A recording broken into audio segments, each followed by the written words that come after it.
हरिओम. आज बुधवार 23 जुलै 2025.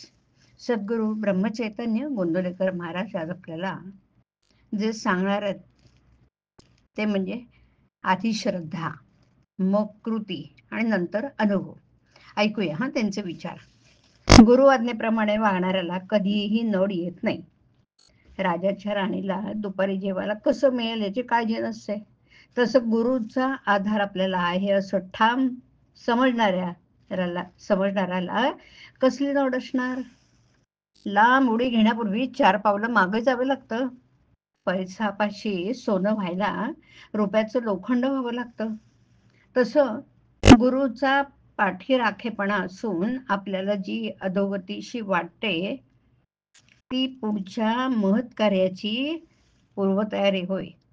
बाप मुलाला हातावर घेऊन पोहायला शिकवतो असताना मधून मधून तो हात काढतो की नाही, पण मुलाची खात्री असते की हा आपल्याला बुडू देणार नाही. तसं आपल्याला सद्गुरूचा आधार आहे अशी आपण पक्की खात्री बाळगा. आपण आजारी पडलो तर आपणच पैसे देऊन डॉक्टरवर विश्वास, श्रद्धा ठेवतो. औषधाची काही माहिती नसताना ते आपण घेतो. व्यवहारात जर असं आहे तर मग श्रद्धा उत्पन्न झाल्याशिवाय आपण नाम घेणार नाही असं म्हणणं बरोबर नाही ना. डॉक्टरवर विश्वास ठेवतो याचं कारण असं की आपल्याला जगायची इच्छा आहे. तसं भगवंताच्या प्राप्तीची तळमळ असेल तर मनुष्य त्याचं नाम घेतल्याशिवाय राहणार नाही. आधी श्रद्धा, मग कृती आणि नंतर कृतीच्या फलाचा अनुभव असा व्यवहाराचा नियम आहे. परमार्थामध्ये आपण त्याच मार्गाने जावं.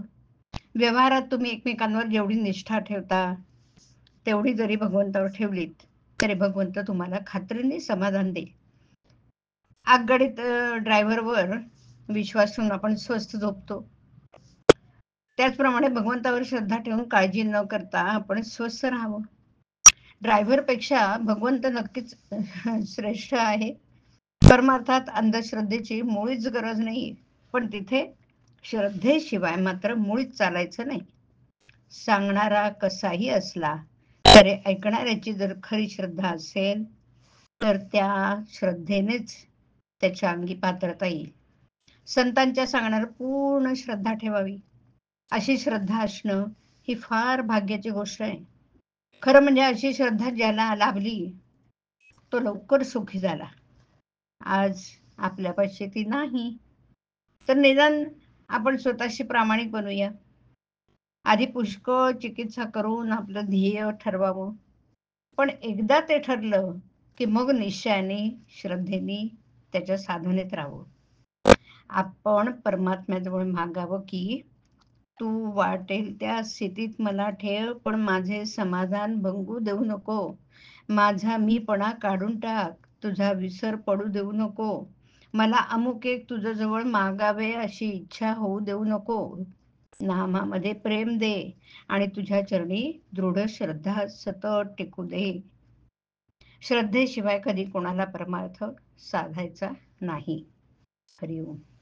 हरिओम तत्सत. हरिओम.